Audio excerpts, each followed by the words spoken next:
Aquarius, hi! Welcome to Mr. Queen PH at ito ang inyong energy update for February 16 to 28, 2025. So if you're interested in private readings, meron tayong link sa description at sa pinned comment.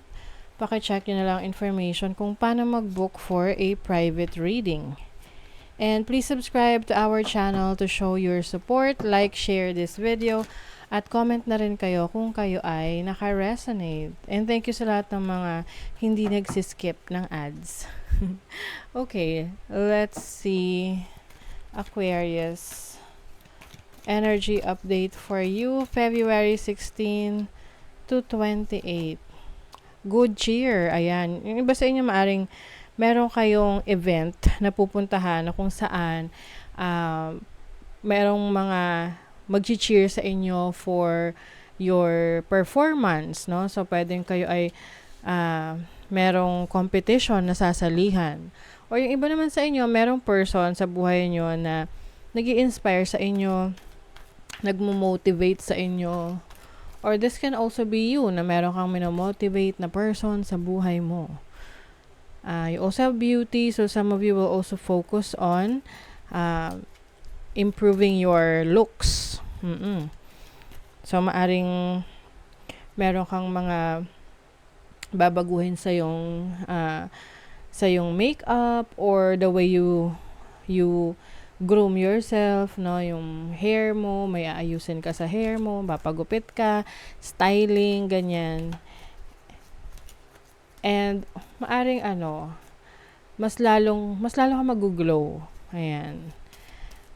Yung iba parang beauty pageant pa yung sasalihan nyo o kaya any competition na you will shine kasi papakita mo yung talents and skills mo.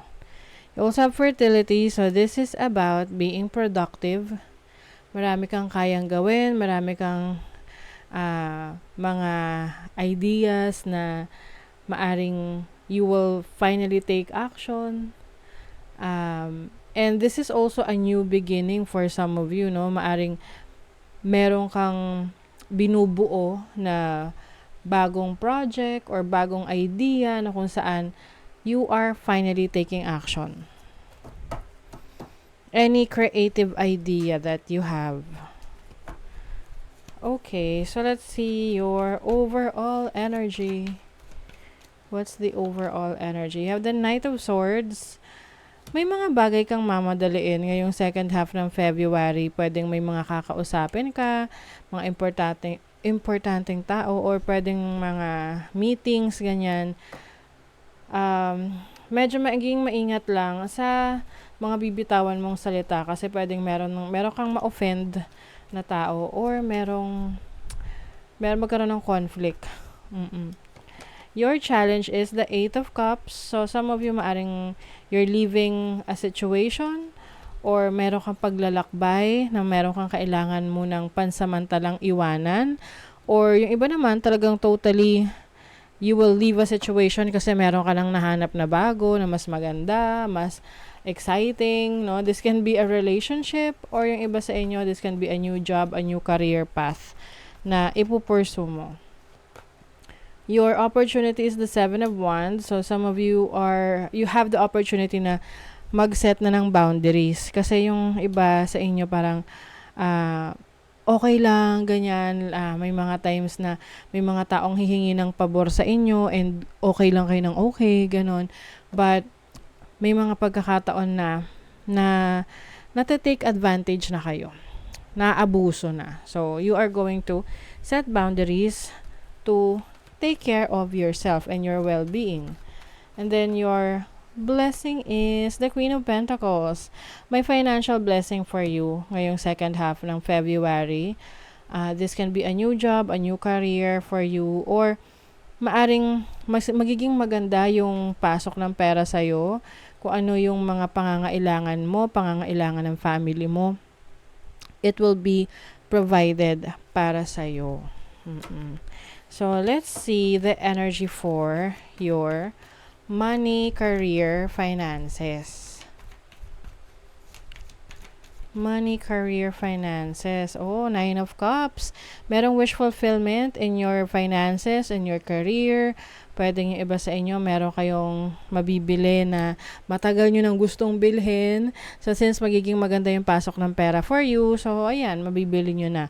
Yung iba naman, meron ditong celebration, maaring meron kayong specific goal na na-achieve for your finances, for your savings, for your business, or for your career.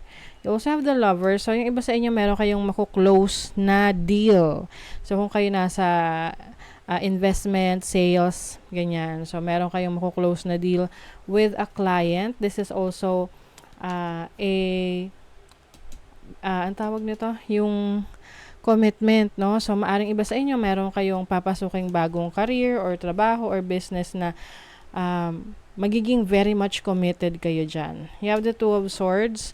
This is also guidance, no? So, alam mo sa sarili mo that you are divinely guided when it comes to making decisions. You know what you're doing. Let's see. Kuha ko ng iba pang cards for career. Okay. Money, career, finances for Aquarius.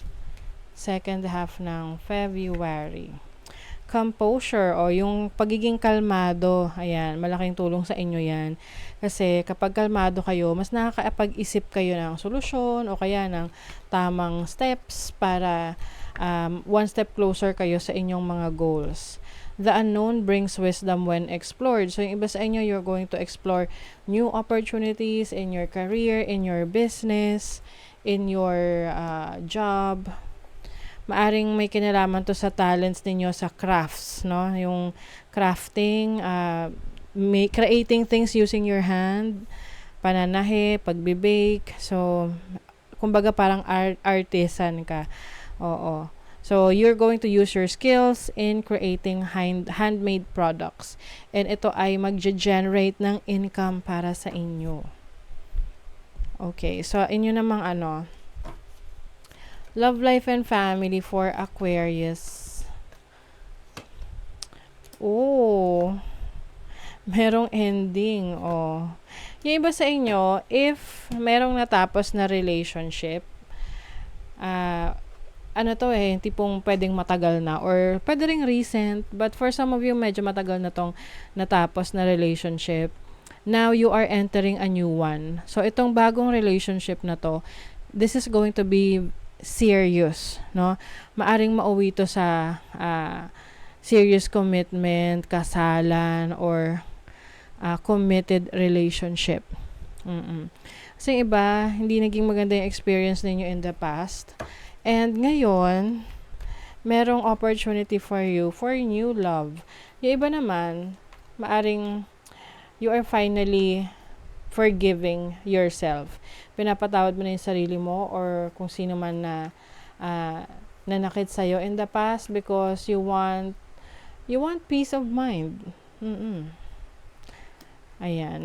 Yung iba sa inyo na ma-manifest na yung person na gusto nyo talaga. O, see, you are letting go of your past and then you are focusing on taking care of yourself at dahil dyan, na ma-manifest nyo talaga yung dinideserve nyo na person sa buhay nyo. Mas kayo ngayon, may pagmamahal sa inyong sarili. Inuuna nyo na ngayon yung sarili nyo. You have Jupiter in the 10th house. Merong magagandang opportunities for your career, for whatever you are known for, no? Kung saan ka man kilala, you're going to be more famous. Oo. Uy, may secrets. May iba sa inyo maaring merong kayong matutuklasan about yourself, yung mga akala nyo ay hindi nyo kayang gawin or hindi nyo kayang i-improve sa sarili nyo. And ngayong second half ng February, you will be able to finally do it. Like for example, gusto mong maging mas ma-level up yung iyong looks. So ngayon, no, gagawan mo ng paraan, mag-e-effort ka dyan, and you will be successful with that.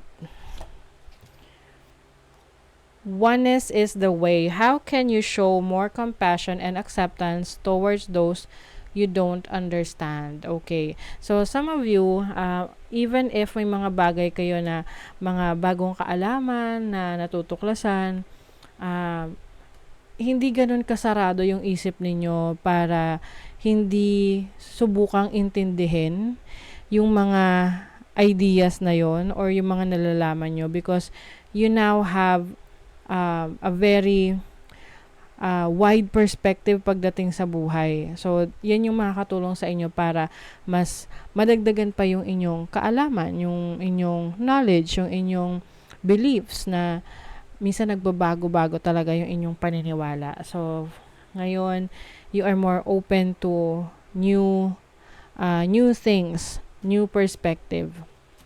Okay, so that is your reading, Aquarius. Thank you so much. See you again.